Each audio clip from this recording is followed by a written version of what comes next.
Welcome to the Ricky Mathews Show, the show that every single day celebrates the men and women who are working so hard to make coastal Mississippi such a great place to live, work, and play. Hey, listen, I'm holding a copy of the Sun-Herald from last Sunday, and the headline was Mississippi, Other States Sue Feds Over Flood Insurance Hikes.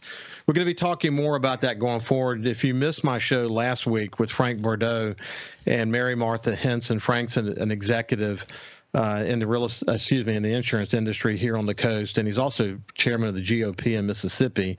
And then Mary Martha Henson, who has tremendous legislative experience in Washington, works with the Jackson County Economic Development Foundation. We had an hour-long conversation about the complexities of not only the wind and comprehensive insurance challenges we are going to face, that we're facing now, both in the commercial realm and the residential realm, but also this ongoing conversation about the changes in the flood insurance program. But the combination of those two are creating tremendous challenges for coastal Mississippi and other states.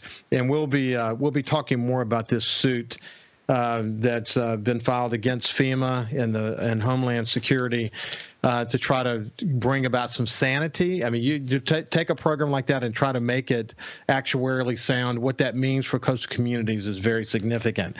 Now, one other thing that I noticed in this story, I'm going to talk more about this in the future. I've alluded to it before. It's something that concerns me greatly. But the story is, it had Tate Reeves, big story, picture of Tate Reeves, and the headline says, Reeves declines to answer welfare scandal question, and it's a story by Taylor Vance of Mississippi Today. I've actually written a piece about Mississippi Today that I haven't finished. I've done my research. I'm deeply concerned, frankly, about Mississippi Today, in that it's a nonprofit news organization, and we've talked about this on this show. There's a trend in America around nonprofit news organizations who are funded by individuals with political agendas. And this is definitely true of Mississippi Today. If you look at their funding, for example, Dickie Scruggs, if you look at, I don't know where Dickie's funding is today, but over the history of Mississippi Today, Dickie Scruggs, if you don't know who Dickie Scruggs is, look him up. I like Dickie. I mean, if there's a story of redemption, maybe Dickie's a story of redemption, but the reality is, got political agenda. And he's a major contributor to Mississippi Today, or at least has been. Jim Barksdale, who, I think he's toggled between being a Democrat and Republican, but when he was named the chairman of the Governor's Commission on Recovery, Rebuilding, and Renewal, one of the reasons that Governor Barber asked him to be the chairman was that he was the largest contributor to Governor Musgrove, who Haley ran against, and Haley thought it was an important signal that we have someone like that. Although, in addition to that, we didn't want anyone from the coast, because it would have meant if you were from Gulfport, people from Biloxi would have had an issue. Jim Barksdale did a fine job of leading the Governor's Commission after Hurricane Katrina. But if you look at Brandon Presley and who's some of his largest contributors today, it's Jim Barksdale and Dickie Scruggs. And here are the major contributors of Mississippi Today over all these years. The Mississippi Today operates out of Jim Barksdale's building. His wife, Donna, is the chairman of the board. And then if you look at anyway, I could go on and on. But there's a political agenda now. Now newspapers across the state who've lost resources are using the content that they get from Mississippi Today to fill space. And here's a front page story in the Sun-Herald from Mississippi Today. And they're not disclosing. They don't disclose who their specific funders are. And to me, I think it's a problem in Mississippi. It's not going to go away. There's a rise in nonprofit newsrooms with political agendas, and they don't fully disclose who their givers are. So it's something that really concerns me. And that's enough for now. We'll talk more about that in future shows. Now let's turn to my friend Billy Hewes, the mayor of the city of Gulfport. And first of all, just say good morning. How you doing, Mayor? Morning, Ricky. How are you? I'm doing great. You can see, first of all, on the insurance issue, we can talk about that major issue for us as we go forward. I think it's probably one of the most important issues we're going to be facing. And you and I have had many discussions about news media over the many years. But what I said about Mississippi Today, it's important that okay, it's okay to be a biased newsroom. It's okay to be that, but just tell the world that you're that, and don't push yourselves off as an objective, unbiased newsroom. How do they possibly do that knowing who's contributing to all their money. Well, if anybody understands, the power of, having a newspaper and being able to push stories and agendas and messaging, it's you, having been publisher of the Sun Herald. But the headline I like most recently is Southern Miss once again hosts Super Regional in baseball. So we got a lot of excitement coming this weekend. Isn't that true? I'm so proud of this team. Yeah. And the fact that they had to win 4 games in a row, man. 4 games in a row to get to where they are now. They feel like there's a bit of a team of destiny. I'm excited about that. I really am. Anything you want to say about the insurance situation before we shift gears? It's getting to a point that it's debilitating. We're going through the same thing at the municipal level. We have a family agency that we deal with a lot of folks on the homeowners and, small commercial basis. And so we're seeing it at the agency. Paul has given me, feedback on that, and it's very concerning about not only what rates are doing, but about the number of companies who are getting away from doing business in coastal communities at all. It's not just Mississippi, but what that means is you have to pay more for either less coverage or higher deductibles. And, we're going to get to a point that it's just flat out unaffordable. And then the coverages you get these $1,000 deductibles and above. And for cities, it's $1 million of deductible sometimes based on what you're faced with. And, unless you're wiped off the map, there's not a whole lot to recover. The other thing for the insurance industry that they fail to realize in communities like ours is after Katrina, we rebuilt to new and different standards. So things that have been built since then are hardened. They're better protected. They're just better built. And so we as a community have mitigated risks for insurance companies, but they're not recognizing that in the underwriting. And then that's before you go and talk about flood insurance, which has been subsidized by the federal government. And maybe there's an argument for additional and further subsidy, given that, 80% of our population lives within 100 miles of a coastline? Yeah. But flooding risks are everywhere. They're inland, they're coastal, they're everywhere. And so there may be a good argument for that. And again, we could do another show on the what Gene Taylor used to talk about on the hazard policy that they had talked about incorporating, flood and commercial onto one policy. You never have a wind versus water question. Right. You have a trust fund to deal with large national calamities. Catastrophic coverage. And, the industry for years, Frank and Mary Martha and I talked about this last week. The industry fought that for many years, but the situation has changed dramatically. Frank's feel on that these days is that the industry would be more. It would change everything, but we're in a moment where maybe we need to have those kind of conversations, because the point that he was making, for the average person who doesn't understand the complexities of this, insurance companies have to get insurance. That's the reinsurance markets. That's why you have to go to Lloyd's of London and these other syndicates that are engaged in insuring insurance companies. And what's happening is the global markets and what's happening globally in terms of the insurance markets that are around the number of disasters, et cetera, have caused the reinsurance market to skyrocket. And as long as that's like that, and Frank says it's going to be like that, and again, the future disasters could even determine this as well, but it may take 2 or 3 years for that to settle back down a bit, and it may never get back to where it was. But when you combine the comprehensive insurance coverage that you have to get as a city or a business has to get or an individual has to get with the flood insurance issue that we're all facing now that we understand what our target numbers are. Mine went from $400 a year to $4,000 a year. That's what the target number is. Man, we got it. That's why we're seeing the Mississippi join with other states to sue Homeland Security. But the reality is we've got to come to grips with this, Billy. And it's at 99% of the counties in America in the past couple of decades have experienced some type of catastrophic flood event. So this is not just a coastal issue. It's affecting all of us. And my concern is there's so much noise in Congress these days that it's hard to get your head around an issue of this complexity. And we just don't have the focus we need to solve something like this. Well, it's an economic problem, and it's getting to the point, where if you find that you can't get insurance, well, guess what? You can't finance a house. You can't get a loan on even a car if you can't have insurance that's required as part of that package. So it's not just the insurance industry. But that multi-peril thing is something I wish they'd really go back to it, because otherwise, when it comes to claim time on catastrophic issues, the public, the policyholders, are the ones who are caught in the middle instead of getting made whole pretty quickly. So it's a challenge, and the lift is heavy, but it's going to come to a head because it's just getting out of hand from an affordability standpoint. Okay, so Fofo Gillich was on my show yesterday, and at the end of the conversation, he bragged on how much fun the two of you had at your fundraising event at the Ground Zero Blues Club. To go toward your panhandling project. And when we get on the other side, we'll talk a little bit about that. He said the impromptu version of Hey Jude at the end was so much fun.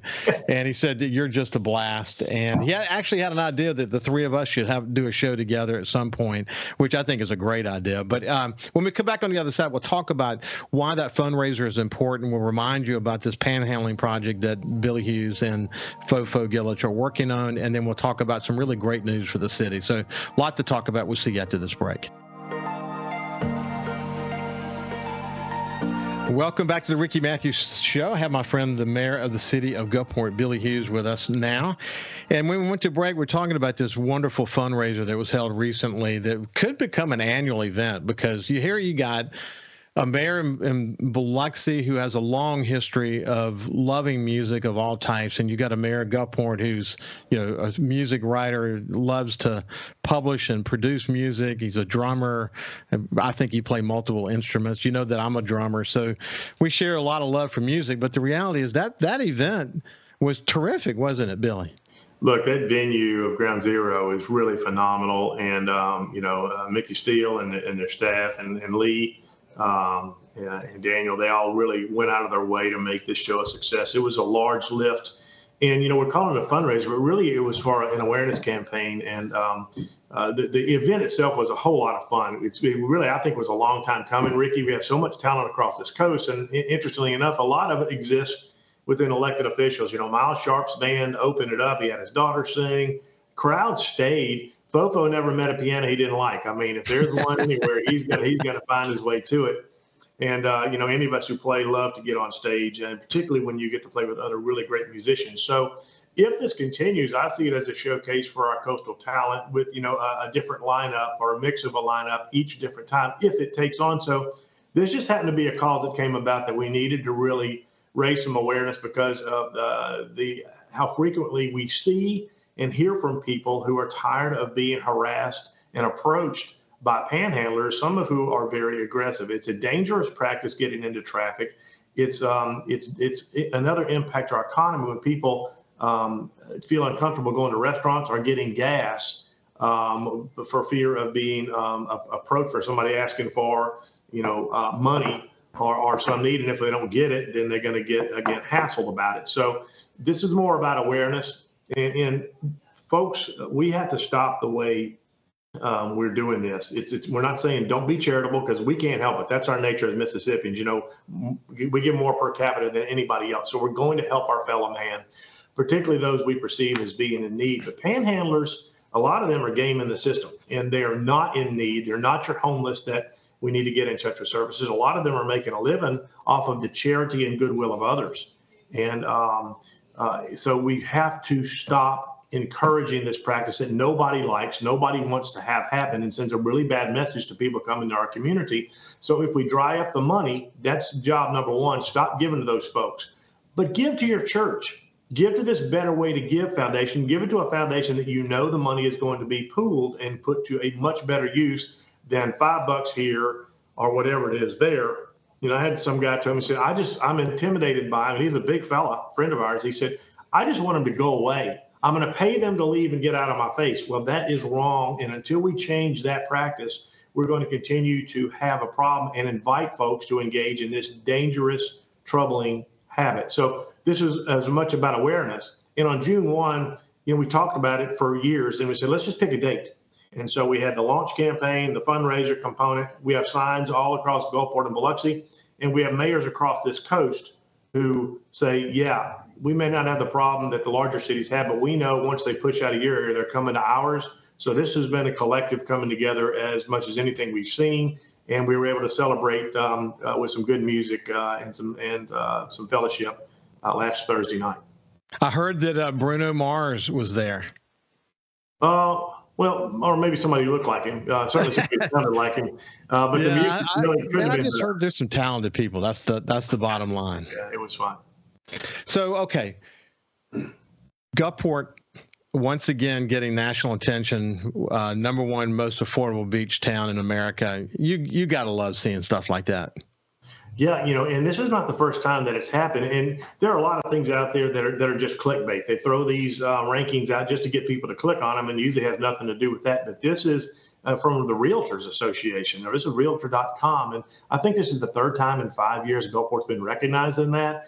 And we've had, the city of Ocean Springs, Pasco Strand, Long Beach, Biloxi, Bay St. Louis, they've all, year in, year out, we have some really neat things going on here. And I'm proud that Gulfport has a role to play here too, and is recognized for what we do and where we are.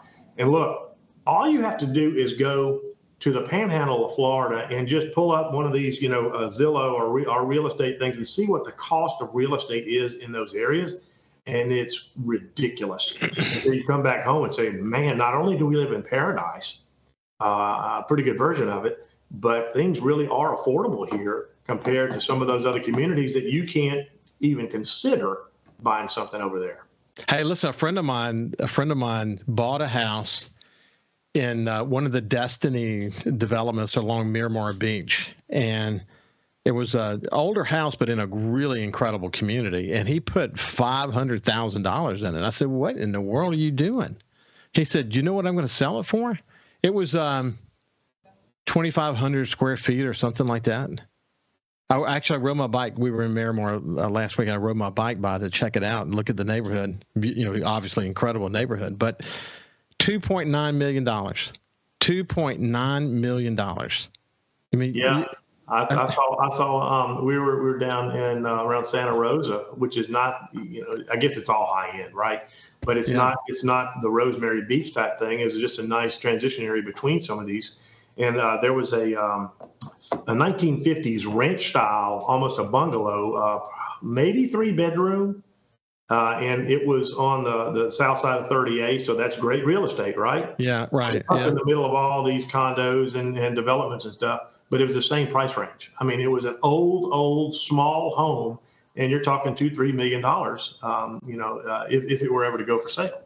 So you and I have had conversations in the past where these websites that do clickbait, sometimes when they do their assessment, it comes out in your favor. Sometimes it doesn't. Yeah. But when you see realtors do it, I mean, and you talk about affordability, they're doing it based on national data. I mean, the data is driving this, and it's a very relevant and very defendable approach that they take. So when they come out and say that #1 most affordable beach town in America, that's pretty significant coming from that particular source. No, it augments folks who are legitimate organizations. We talked a while back, about a year ago, this group called Wallet Hub. I like to call them Wallet Hoax. They come out and they ranked us as pretty low on standards like best and worst managed cities, those sorts of things. And we started looking into it. And sometimes you don't even respond or look at it because it's not worth it. And you click on them, and they're a financial services rating type of thing, have nothing to do with rankings. But they'll do this a couple of times a year. And on their second or third page, in the lowest thing said, "We cannot validate the relevancy or accuracy of our ranking." Right. So they throw it out there. So we pushed back last year, and we said, we got a lot going for us. We referenced this ranking by the realtors and other things, and all the good stuff going. And you and I know most people who criticize Mississippi have never set foot inside our borders. Right. But the economic stats are wrong and off and all this thing. So now that we've pushed back, they make sure that they dog us on every type of listing they get. So, you consider the source, do your research, find out what's legit and what's not, and they're not. And but so again, a credible organization, not Realtor.com. You don't want to get any better than that. Hey, Billy, I tell you, man, this point about these perceptions, it comes up in the show all the time where people who are not from here, who come here, they fall in love with this place mostly because of the people here. And And when we all leave here, both of us and many like us have had these opportunities to speak in national events and do business outside the state. We all often, bring with us a burden. It's a burden we happily carry to dispel myths about Mississippi. There was a terrific story, in fact, in the New York Times last week about the education advancements that Mississippi made.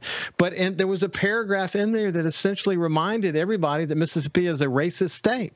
It doesn't give us any credit for the progress that we've made. We've got issues like every state, but if you think about where we came from and where we are today and the hearts and minds of the people who live here, it's just, man, we have a big responsibility to continue to dispel myths, don't we? We do, and you win hearts and minds sometimes one at a time, but that takes a long time. And you've got an outlet like New York Times that is widely read. Their journalists actually write pretty well, but they're often still misinformed, and they have agendas too. And a lot of folks like to use us as a whipping post just to say, look how great we are, and look at Mississippi. And the fact is, they don't have a clue as to how good it is, particularly on this coast. We can stand toe-to-toe with anybody on economic standards, quality of life standards. People say, well, yeah, but you got this problem. We've got challenges. Every community and neighborhood does. It's how you deal with them, how you're proactive, how you sometimes do more with less. But look, the line we're in sometimes is thankless, but you don't get into it for pats on the back. You do it to make a difference. And we have, fortunately, a lot of leaders across this coast who really appreciate what we have and want to collectively continue to raise the bar. But look, we don't want to become these big cities with the problem. No. We enjoy, when you got an area where there is no commute time, that's a big deal. When you got around the year, great climate, and you got a beach to drive along every single day if you want to.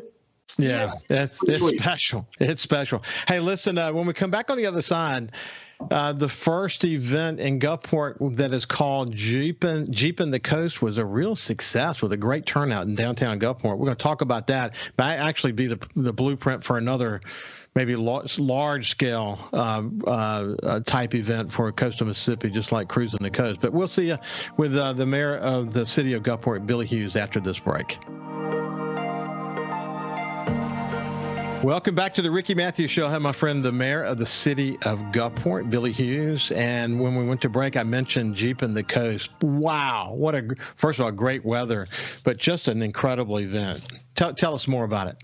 Look, nobody has a monopoly on good ideas, and I'll give credit to Long Beach for really getting this started. That's been, the home of Jeepin' the Coast, and it like cruising has just kind of grown and become a thing unto itself. And so, for all the organizers and for the enthusiasts who come, it was pretty doggone amazing to have a full weekend, really an extended weekend of these Jeepers coming to town. It's just good, clean fun. Everybody seems to have a great attitude. They love, again, that beach drive, going from one city to another and enjoying all the cuisine and fellowship that we have to offer. So it was neat to see our CAO, Leonard Papania. He had an idea about doing an event on Thursday night over at Sully's, one of the newer restaurants that have come to town. These guys are out of Hattiesburg, and they got a great thing going. And they had a little concert, and it was Jeeps lined up as far as the eye could see. Remarkable. And so, we think we're on to something, and I could see it growing to where every city has a Jeeping event during that week. But it's taken on a life of its own, but it's really pretty neat.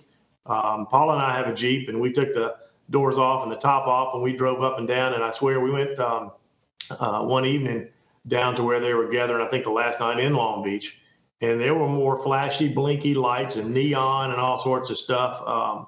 I think if anybody's prone to epileptic seizure, they might have had a problem going there because it was everywhere. But it was really cool to see. Well, listen, Cruising the Coast, once again, recognized as the top cruising event or event like car show in America.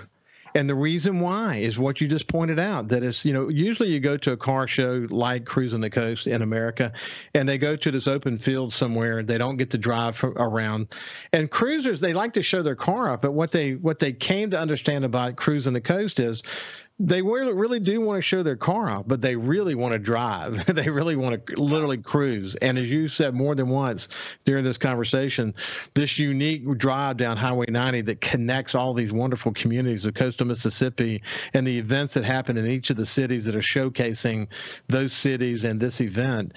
Why wouldn't Jeeping the Coast become a Cruising the Coast? Because that's the thing that makes this such a remarkable place to visit, is that opportunity to cruise and to take it all in.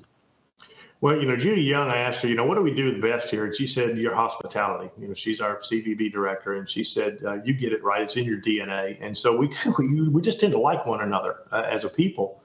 And then you throw all the other great things about the coast together. So anytime there's a fellowship or an opportunity to have a celebration, whether it's about Jeeps, whether it's a cinema by the shore, whether it's cruising or, sailing, there's all sorts of things to do here. But the automobile enthusiasts, that you've got your Corvette club, you got your Firebird club, you got your Jeepers, and it's just neat. And they really do gravitate towards one another, and they share stories and swap parts and all this kind of stuff. So it's just one more opportunity that a lot of communities can't offer that because of our ease to get around that we talked about. You don't have a lot of gridlock.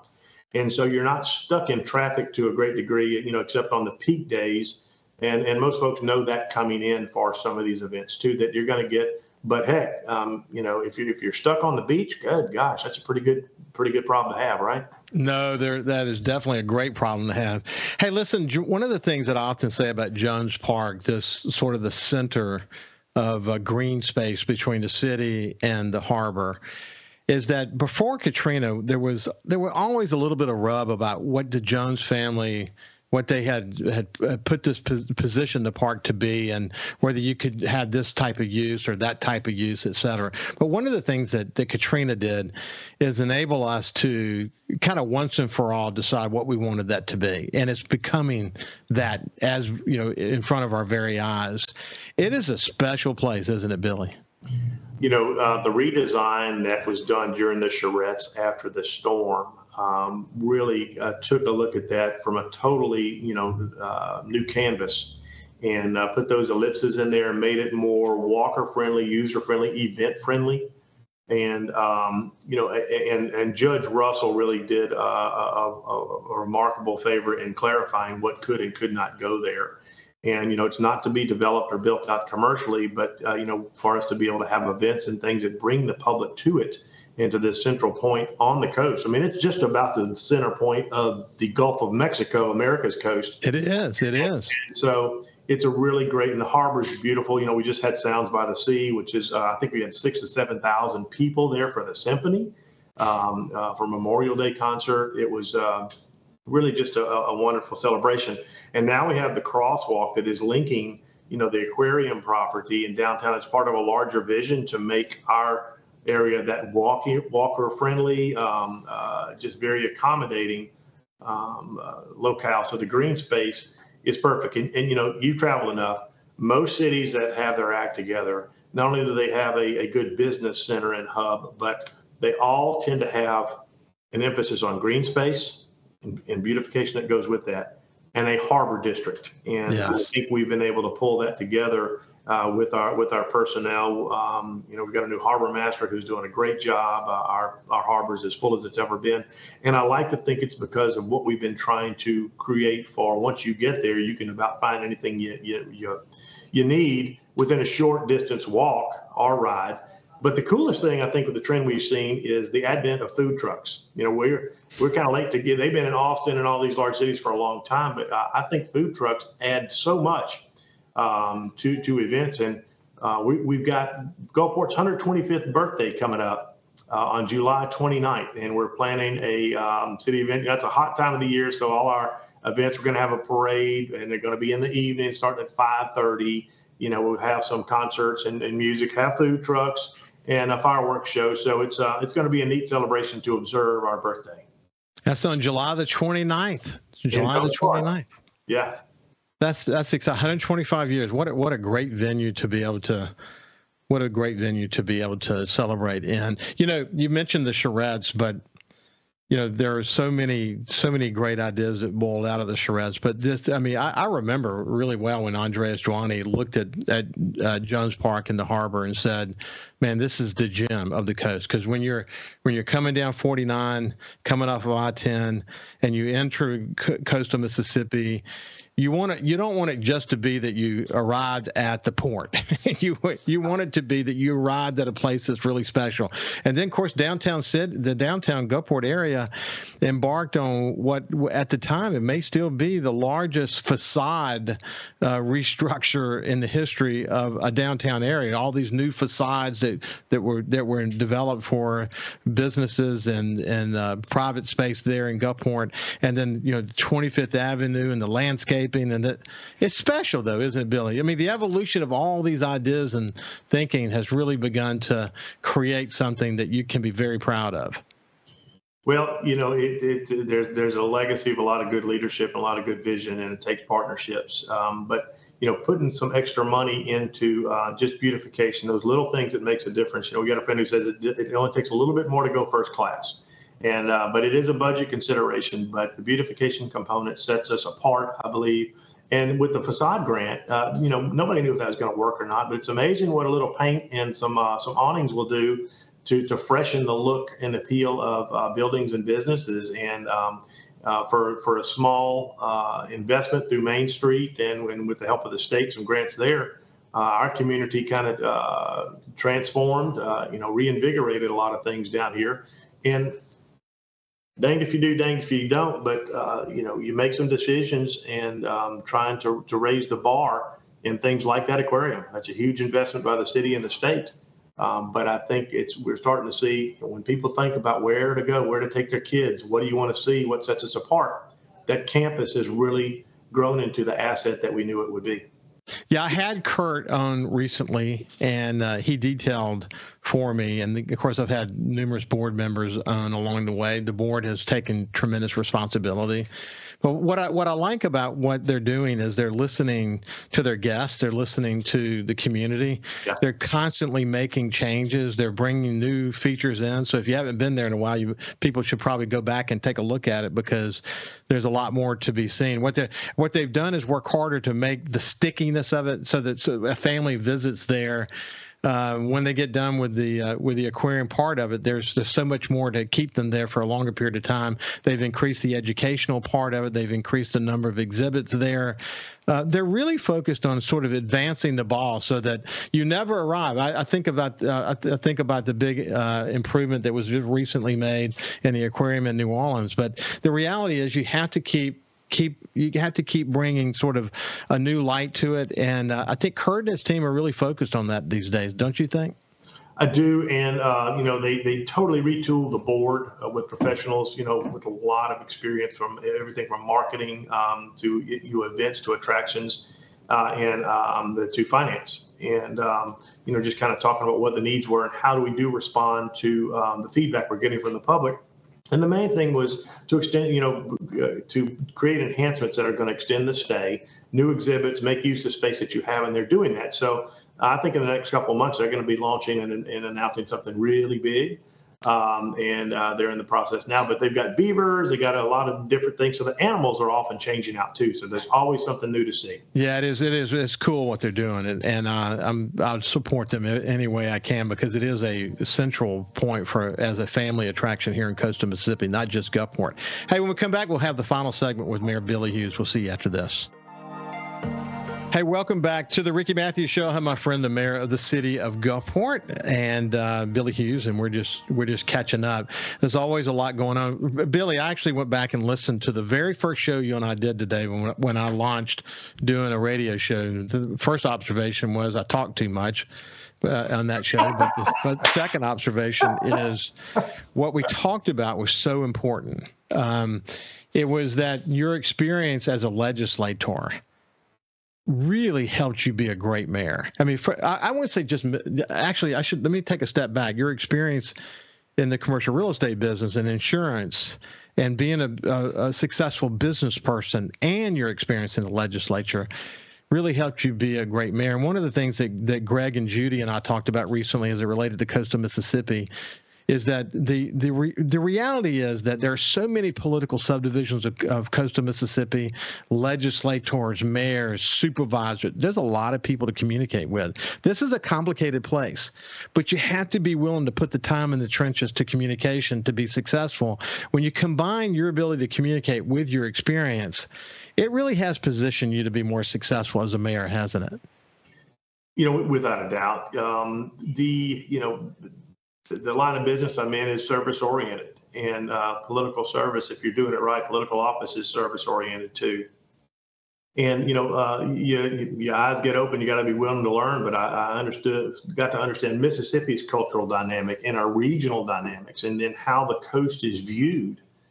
And sometimes not historically as good as it should. There's a jealousy upstate to some degree, because I don't think they understand our culture.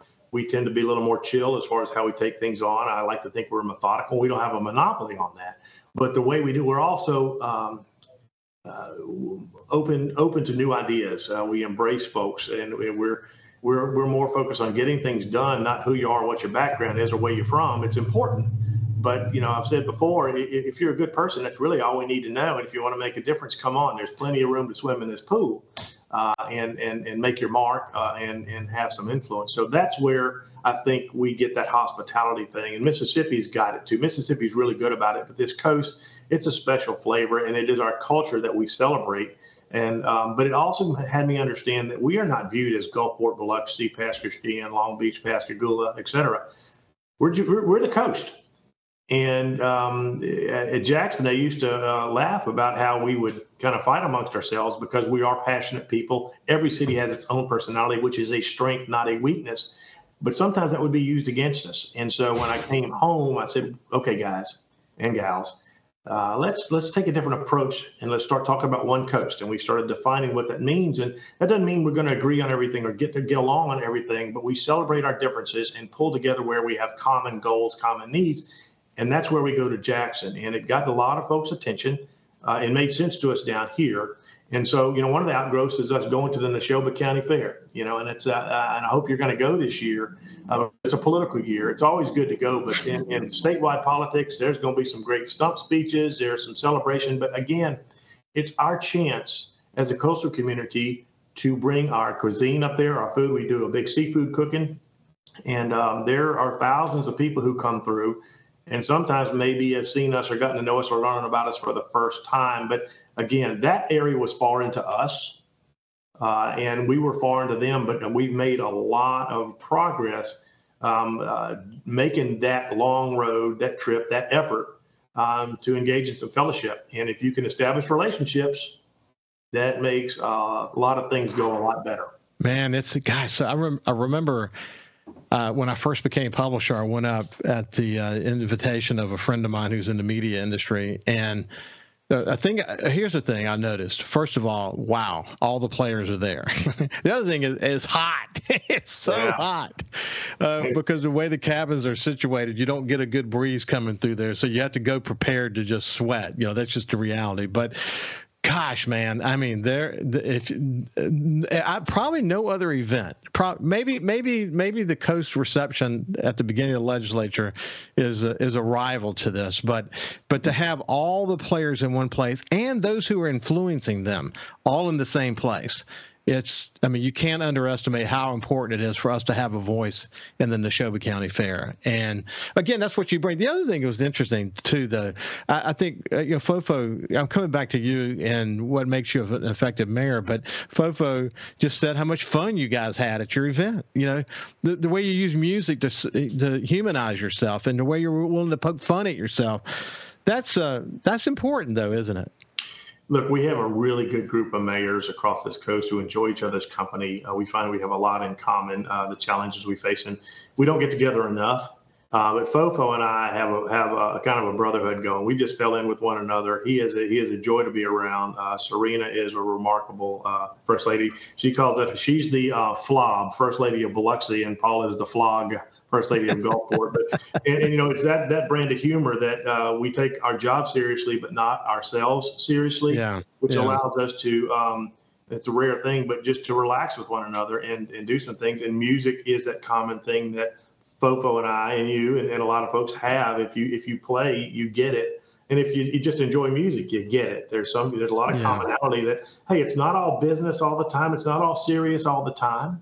Seems like it, but it's not. And you need to, make the most of your time together. So, for me, music's therapy. And but playing with some really, really good folks and friends makes a difference. And Fofo's right up there at the top. Hey, in a future show, we might want to spend a segment or two and share some of your music. You've got some cool new music out, and we might want to hum a few bars on some of the recordings you've done. But for now, we're out of time. I thought you were trying to grow your audience, not run them off. No, it'd be fun. It's some fun music, actually. Hey, listen, it's been a pleasure, Billy. You have a great day, my friend. Okay, thanks. Thank you for joining us, and we'll see you tomorrow.